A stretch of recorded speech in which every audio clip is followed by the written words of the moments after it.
Olá pessoal, mais uma vez estamos nos encontrando aqui para falar um pouco mais de micologia clínica.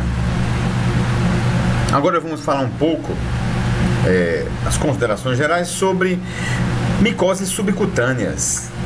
As micoses subcutâneas, nós já vimos diante da classificação das micoses superficiais e cutâneas. Vamos ver agora micoses subcutâneas e posteriormente, dando continuidade ao nosso conteúdo, micoses sistêmicas e oportunistas. Micoses subcutâneas. Como poderíamos descrever as micoses subcutâneas, não é isso? As micoses subcutâneas são aquelas infecções causadas por um grupo diversificado de fungos, aqueles que atacam o homem e animais também, principalmente os felinos, não é isso? Então, nós observamos aqui algumas características de algumas micoses subcutâneas, certo? Aqui nós observamos que elas atingem exatamente a parte subcutânea da pele, nós vamos detalhar mais um pouco na frente, e a apresentação de alguns nódulos verrucosos também, umas tumefações, também são características dessas micoses. Aqui localizando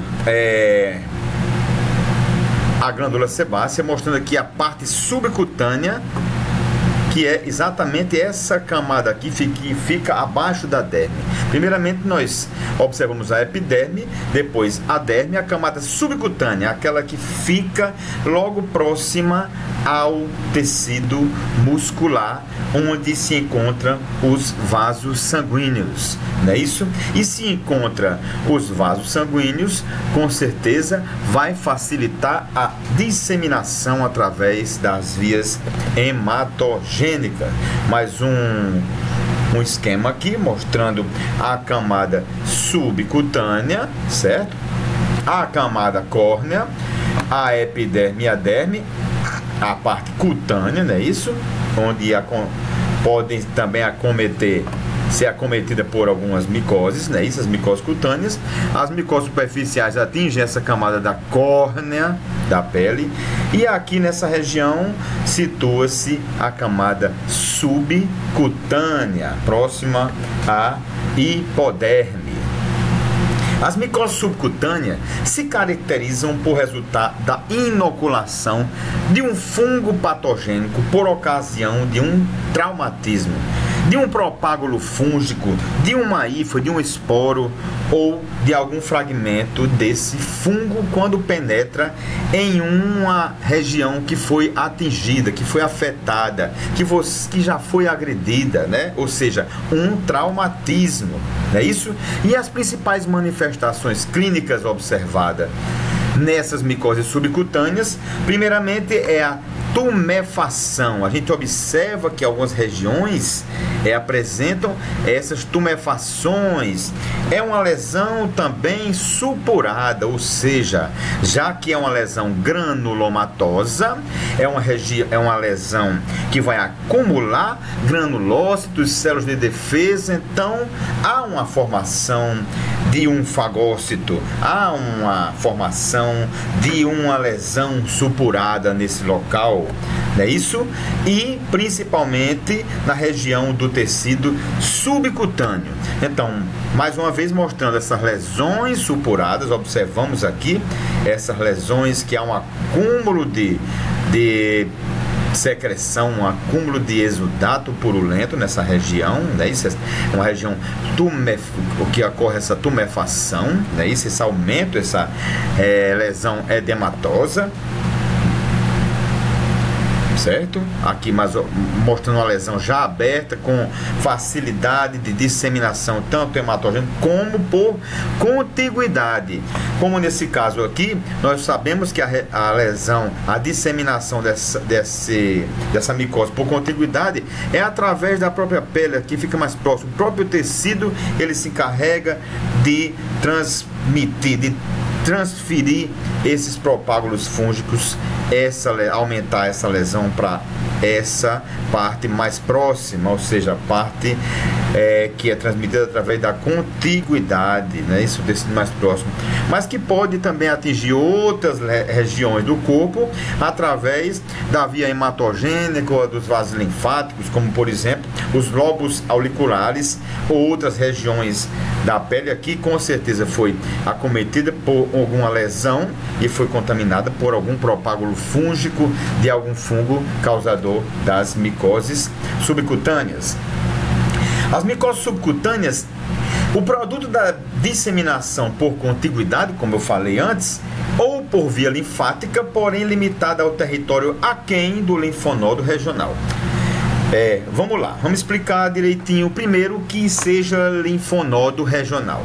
Linfonodos regionais são esses principais linfonodos, aqueles que ficam nos linfonodos axilares, linfonodos inguinais, na região aqui do pescoço, né? Isso, os linfonodos cervicais também, eles são aqueles grandes linfonodos, aqueles vasos, aqueles gânglios linfáticos que ficam bem responsáveis.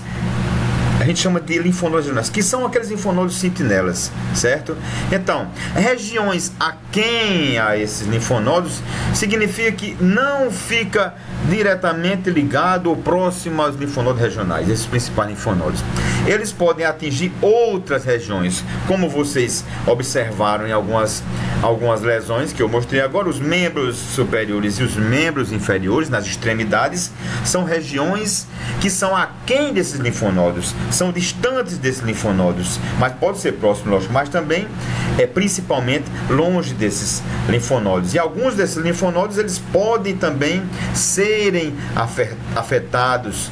Por exemplo, alguns linfonodos supraclaviculares, certo? Distante desses linfonodos que foram afetados, que estão nas regiões mediastinais ou regiões aquém dos principais linfonodos. Aqui é uma região do pulmão, que pode ser adquirida esse fungo também, e pode na região dos membros inferiores e na região dos membros superiores, ou em outras regiões também podem afetar a via linfática, ou seja, esses linfonodos, esses gânglios linfáticos são afetados, eles ocorre uma linfangite regional causada por essa micose, né, por esse fungo.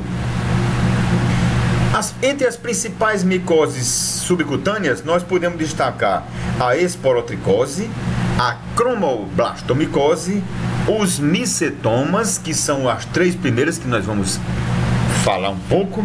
Existem a zigomicose e a feoifomicose. São algumas das principais micoses subcutâneas que têm importância clínica e causam infecções nos seres humanos. A esporotricose, os agentes causadores são espécies do complexo Sporotrix skunk, que é um fungo dimórfico, ou seja, que altera suas formas micelianas de acordo com a temperatura, tanto de forma filamentosa, ele pode se mostrar, como de forma leveduriforme. Para quem lembrou daquela aula de características gerais dos fungos, lembramos que as formas micelianas, que são os fungos filamentosos, desenvolvem a temperatura em torno de 25 graus centígrados, ou seja, a temperatura ideal de desenvolvimento desses fungos entre 20 a 30 graus centígrados.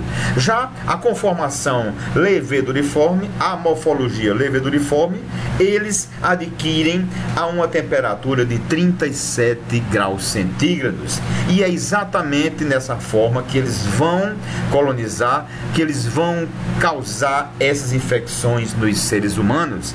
Quando nós isolamos ou visualizamos alguma amostra do Sporotrix skunk provinda de uma amostra biológica dos seres humanos, né, de alguma lesão cutânea, de algum aspirado, de qualquer tipo de biópsia, nós observamos a forma leveduriforme, não é isso? Se o fungo, como eu falei, estiver parasitando o organismo, encontra-se na forma leveduriforme. Aqui nós observamos aqui a forma leveduriforme, pequenos filamentos, mas o fungo se apresenta com essa característica. As células fúngicas têm a forma leveduriforme, certo? E aqui é a observação dele feita com a forma miceliana, ou seja, um cultivo a uma temperatura de 25 graus centígrados, demonstrando a colônia filamentosa, a colônia aveludada, a colônia que se apresenta com essa morfologia, que também vai facilitar o nosso diagnóstico da esporotricose. É isso? A esporotricose está distribuída universalmente e a transmissão clássica ocorre por traumatismo causado por vegetais onde o fungo se encontra. Quer dizer que normalmente esse fungo se encontra nos solos contaminados por estercos de animais, por adubo orgânico ou na própria estrutura do solo. Eles podem estar colonizando, ou inclusive pode ser o habitat natural deles. Então, no momento que vai se trabalhar utilizando das mãos sem proteção, existe a possibilidade de acontecer um traumatismo nessa região, ou que já tem alguma lesão que possa fazer com que facilitar a penetração desses propágulos fúngicos nessa lesão, nesse traumatismo, causando essa colonização. Claro que pode haver também inicialmente as defesas do organismo atuarem, né? Mas dependendo da carga microbiana, dependendo da quantidade, dependendo de quantidade de fungos que forem colocados, que forem, como é que eu posso dizer, colonizado nesse local, né? Isso então vai ter a possibilidade, nem que seja uma lesão local, certo? Pode ser causado por esses vegetais ou pela forma adquirida pela forma zoofílica. A esporotricose também pode ser adquirida pela forma zoofílica, ou seja, lesões causadas por animais que portam fungo. O principal portador desse fungo é o felino, o gato, ou seja, esse gato sempre mexe com a areia, traz nas suas unhas, nas suas patas, esses propágulos fúngicos, essas hifas ou essas células leveduriformes, certo? Do Sporotrix skunk, e pode de repente causar uma lesão em algum membro, em alguma pessoa, em algum indivíduo, e desenvolver a partir dessa forma zoofílica, aquisição zoofílica, a esporotricose. Inicialmente ocorre a formação de um nódulo, aqui é o desenvolvimento, a manifestação clínica da esporotricose. Nós observamos aqui, quando é afetada, inicialmente ocorre esse nódulo no local, essa formação desse nódulo onde ocorreu a infecção, onde ocorreu a primeira contaminação, né? Posteriormente surgem outros nódulos que espalhados pelo corpo devido à disseminação via linfática ou por contiguidade.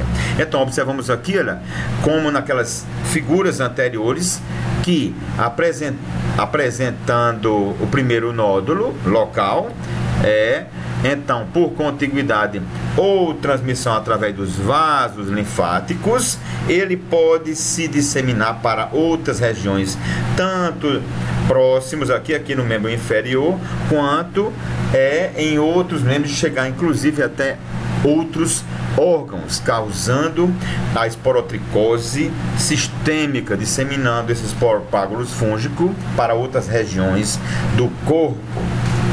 O diagnóstico definitivo da esporotricose é feito através da biópsia, ou seja, biópsia excisional, retirada de um fragmento do tecido da lesão, e através do exame histopatológico dessa lesão, ou pelo isolamento do cultivo em amostras de pus, ou inclusive da biópsia desse fragmento de tecido, pode ser realizado tanto o histopatológico, o imunohistoquímico, quanto a cultura para cultivar exatamente esse fungo.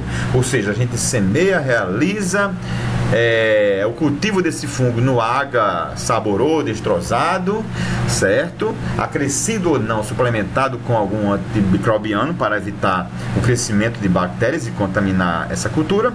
E pode fazer um exame micológico direto também e observar a presença desses esporos diminutos, certo? Da mesma forma, através do exame histopatológico, certo? Que pode evidenciar a presença do granuloma e os esporos diminutos nessa região, então fechando o diagnóstico da esporotricose. Certo, pessoal? Então, resumindo, a esporotricose é aquela doença que pode ser adquirida através de forma zoofílica ou através do contato com o solo contaminado com o Sporotrix skink, né? Então vamos ver agora a cromoblastomicose, também conhecida como cromomicose ou dermatite verrucosa. Pelo nome você já deve entender que elas vão formar algumas verrugas, né? Alguns nódulos verrucosos, é isso? A doença tem como as principais espécies causadoras etiológicos, agentes etiológicos, a Fonseca pedrozoi, a Fonseca compacta, a Cladofiadófora carrione e a Fialófora verrucosa, assim como também a Rhinocladiella aquaspersa. Mas entre esses agentes etiológicos, a Fonseca pedrozoi é uma das mais isoladas nesses casos da cromoblastomicose. Aqui é o fungo, é a Fonseca pedrozoi, que se destaca pela formação desses filamentos, parecendo uma folhagem, né? Isso aqui é a observação através da microscopia direta, do exame micológico direto.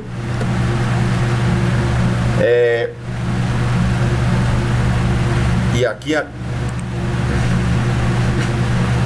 também conhecida como cromoblastomicose. Aqui nós observamos a cultura da Fonseca pedrozoi, né? Isso que ela tem uma coloração enegrecida, certo? Aqui observamos o exame micológico direto e aqui observamos o cultivo dela em meio Agar saborô, quando isolamos a partir do espécime clínico da amostra biológica que é enviada para o laboratório. Nós semeamos e realizamos o exame micológico direto utilizando solução de clareadora de hidróxido de potássio e também a coloração de azul algodão, solução clareadora de azul algodão, lactofenol azul algodão, e observamos assim, com a lactofenol azul algodão e com a solução de hidróxido de potássio, solução clareadora de hidróxido de potássio. E no saborô destrozados observamos essas colônias enegrecidas para fechar o diagnóstico da Fonseca pedrozoi. Claro que para fechar a espécie nós precisamos também de outras provas bioquímicas para determinar o final do diagnóstico, né? A infecção, sob as manifestações clínicas observadas na cromoblastomicose, observamos a formação desses nódulos cutâneos verrucosos. Como eu falei, essas verrugas, esses nódulos bem alterados.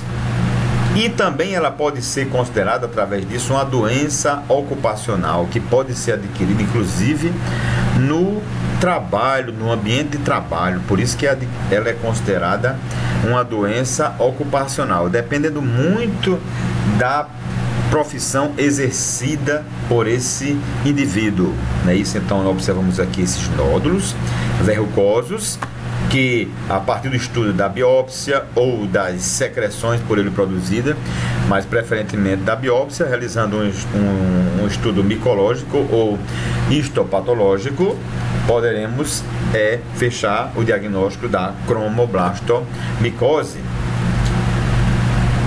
A infecção, mais uma vez, mostrando aqui esses nódulos verrucosos, adquirido inclusive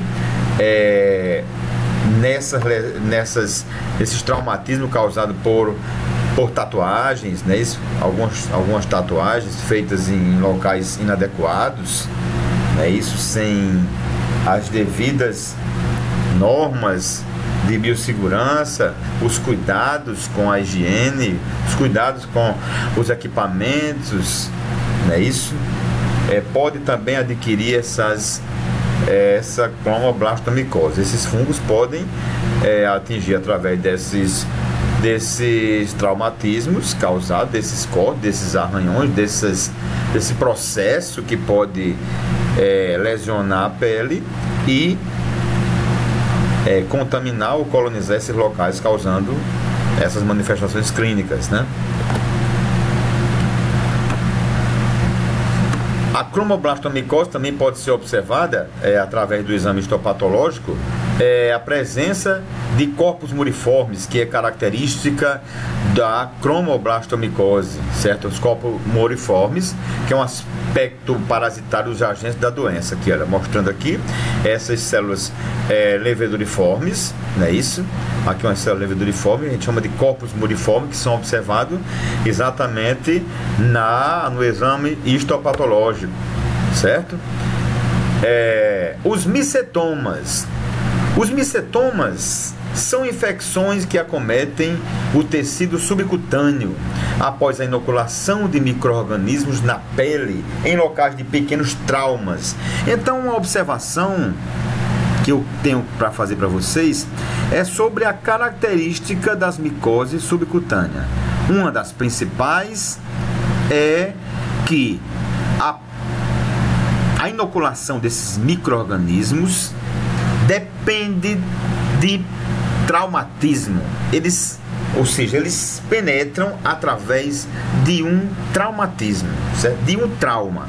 Então, é uma das características únicas dessas micoses subcutâneas, através desse traumatismo, certo? É que eles penetram, que esses propágulos fúngicos contaminam e penetram e causam essas doenças, seja a cromoblastomicose, seja a esporotricose, ou seja, os micetomas, não é isso? E caracteriza-se pela ocorrência de tumoração, assim como as outras lesões, assim como a cromoblastomicose também produz essas tumorações, certo? Associada à formação de fístulas e a drenagem de grãos, ou seja, a drenagem de grãos são lesões granulomatosas de forma de bem edemaciadas, ou seja, com uma tumoração, uma inflamação, não é isso? E a formação de fístulas também. Mais uma vez, mostrando aqui, eu mostro para vocês aqui algum tipo de agente etiológico dos micetomas. Existem os actinomicetomas e os eumicetomas, que nós vamos ver mais à frente. Aqui é um tipo de actinomicetoma, que são bactérias que causam também, e são semelhantes às lesões, são granulomatosas e são bem semelhantes às características desses micetomas, sejam causados por bactérias, os actinomicetomas, os actinomicetos e também os eumicetos. Aqui nessa outra figura nós mostramos um eumicetoma causado por um fungo, no caso os eumicetos, né? Isso mostrando aqui a lesão granulomatosa vista através do exame histopatológico, certo? Aqui mostrando a lesão granulomatosa causada pelos actinomicetos, lesão granulomatosa. Você vê a semelhança olha aqui, a formação dessa lesão aqui vista através da microscopia, certo? E aqui a semelhança também desses fungos que são observados da mesma forma, certo? Esse agrupamento mostrando também uma lesão granulomatosa e uma lesão aqui com essas fístulas e a drenagem de grãos, ou seja, uma célula granulomatosa e drenando aqui secreção, né? Isso com granulócitos,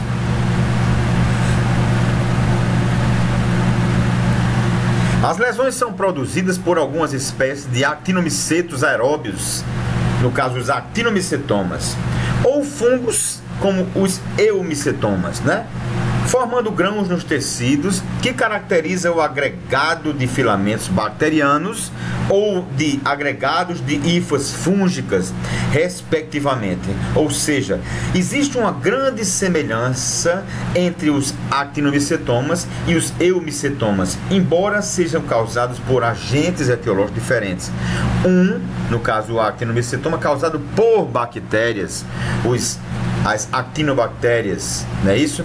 E os eumicetomas pelos fungos, pelos eumicetos. Um dos principais fungos isolados nesses micetomas é a madurela. A madurela, entre as principais espécies que causa os micetomas, estão a madurela grisea e a madurela micetomatis, certo? Então, mostrando aqui uma cultura desses dois fungos, não é isso? A madurela grisea, mostrando aqui a característica dela, bem enrugada, e essa aqui tem uma característica também enrugada, só que ela é mais, como é que eu posso dizer, aveludada a colônia do que a madurela grisea, certo? O traumatismo, como eu já falei antes, permite a penetração desse fungo após a infecção, certo? O paciente pode apresentar tumefação granulomatosa, assim, tanto no eumicetoma quanto no actinomicetoma, certo? A presença de abscessos, de fístulas e eliminação de grãos, ou seja, a presença desse conjunto, desse granuloma. Nós observamos aqui, olha aqui, a colonização por esse agente etiológico e a formação aqui desse granuloma, ou seja, um agrupamento de granulócitos, células de defesa aqui, que vão de encontro a esse agente etiológico, a esse agente agressor, certo? Essa micose geralmente se localiza nos membros, ou seja, pés, pernas e braços, que é um contato, é mais fácil encontrar um trauma nesses locais, é mais fácil você adquirir, é mais fácil acontecer algum acidente, inclusive acidente doméstico, ou um traumatismo no trabalho mesmo, durante a execução de alguma atividade, né? Isso tanto nos pés, pernas, como também nos braços. Os agentes causadores desse tipo de infecção têm como habitat natural a natureza, não é isso? Tem como habitar a natureza, ou seja, eles podem ser encontrados em qualquer região. Fungos é exatamente dessa forma. É um habitat natural do ambiente, tanto doméstico como silvestre, não é isso? Associando-se principalmente a vegetais para obter nutrientes.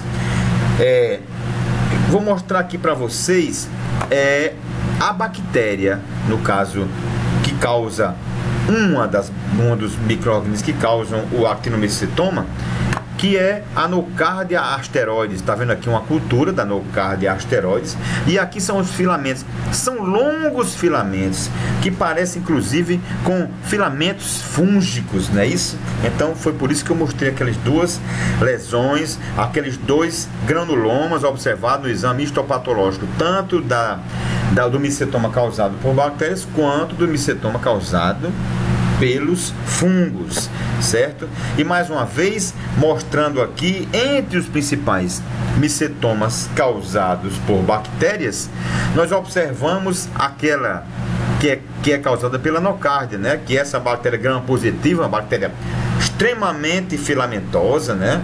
Então, a nocardiose é uma dessas infecções que pode ser aguda ou se cronificar, e muitas vezes pode ser disseminada, supurativa ou granulomatosa, causada por vários saprófitos aeróbios do solo do gênero Nocardia. Mesmo sendo uma bactéria saprófita, uma bactéria que utiliza de restos de nutrientes, né, isso deixado por outros organismos, matéria orgânica, não é isso? Ela também pode causar algum dano, causar alguma lesão quando encontra exatamente um traumatismo, no caso da anocárdia, causando o que? Um micetoma, um actinomicetoma. Aqui são alguns tipos de inocárdia, né? Isso nós observamos aqui em meio saborô. Inclusive a coloração é diferente porque as espécies são diferentes. E aqui uma coloração de grã mostrando os filamentos, longos filamentos. Quando nós coramos uma secreção, quando nós coramos um aspirado de uma lesão dessa, ou através do esfregaço de uma biópsia retirada dessas lesões, dessas tumefações, desses micetomas, não é isso? O diagnóstico dos micetomas é feito pela confirmação do achado de grãos. Primeiro, achado de grãos, como nós observamos naqueles exames histopatológicos, né? As microcolônias desses organismos e a identificação do fungo se dá pela morfologia do grão e através da cultura.